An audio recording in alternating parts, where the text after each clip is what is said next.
आता कालचाच एक अनुभव सांगतो, म्हणजे तुम्ही विश्वास ठेवणार नाही. काल आम्ही पॅकिंग करत होतो. आज दोन तास फक्त आम्ही झोपलो. तर रात्री 1:30 किंवा 2 वाजता 2 लोक दारावरती आले.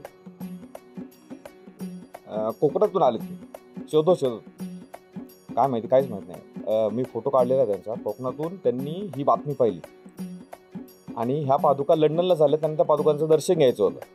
कोकणातून ते दोघं आले पुण्याला वाकडला आपण दर्शन ठेवलं होतं संत तुकाराम कार्यालयात. ते तिथे गेले, तोपर्यंत आम्ही निघून गेलो होतो रात्री 11 वाजता. त्यांनी कुठून तरी शोधलं की ही नेमकी पादुका गेली कुठे. तर बावधानला आमच्या घरामध्ये पादुका होती.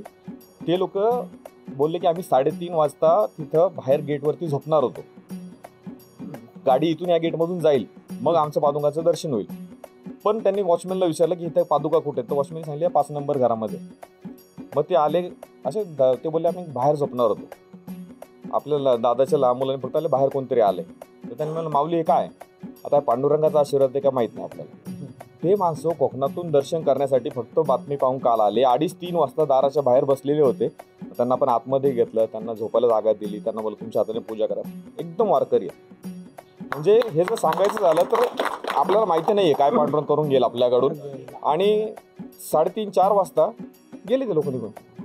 म्हणजे आम्ही 2-2:30ला झोपलो. त्यांना मी सांगितलं महाराज आपल्याला 4ला पूजा चालू करायची पहाटे.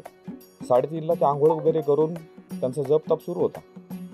म्हणजे माहितीच ना आपल्याला कोण येतोय कोण नाही. तुमच्यासारखे चांगले सदिच्छा देणारे लोक आहेत. अनुभव खूप आहेत. आता ही जी तुम्हाला घोंगडी दिसेल आतमध्ये गेल्यानंतर, ही घोंगडी जे पांडुरंगाला घोंगडी देतात दसऱ्याच्या दिवशी, जो तुम्ही फोटो पाहिला तो पांडुरंगाच्या अंगावर घोंगडी असते.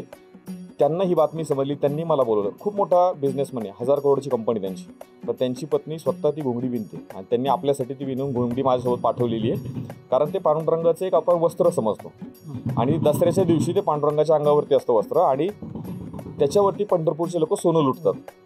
तर ती घोंगडी परवा पांडुरंगाच्या अंगावरती टाकली आणि ज्यावेळेस आपल्या पादुका देणार होते त्या पादुकांवरती त्या घोंगडीवरती पादुका देऊन आपल्याला दिलेलं.